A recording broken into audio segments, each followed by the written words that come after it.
Pemirsa Satuan Reserse Kriminal Polresta Denpasar mengungkap praktik pengoplosan LPG bersubsidi di sejumlah wilayah di kota Denpasar. Polisi mengamankan 3 pelaku dan menyita ratusan tabung gas LPG dari berbagai ukuran.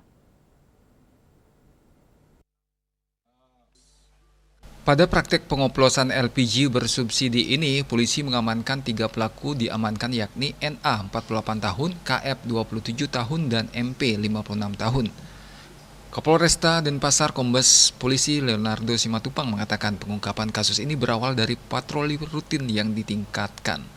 Penindakan dilakukan di 3 lokasi di wilayah Denpasar Selatan yakni di Jalan Tukat Tegalwangi, Jalan Tukat Balian, dan Jalan Suwung Batan Kendal. Modus operandi pelaku dengan memanfaatkan jatah gas subsidi ukuran 3 kg.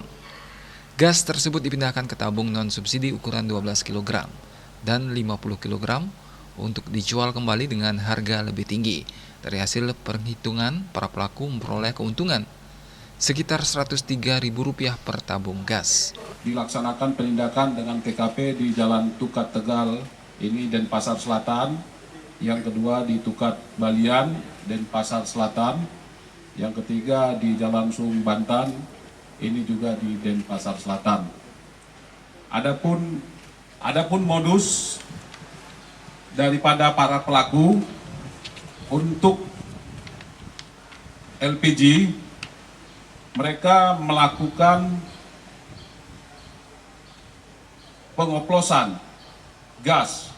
Ini pelaku merupakan pemilik pangkalan gas LPG 3 kilo. Namun tidak diedarkan ke masyarakat, tapi disalahgunakan untuk melakukan pengoplosan dengan cara memindahkan isi tabung gas yang 3 kilo ke tabung gas 12 kilo atau 50 kilo.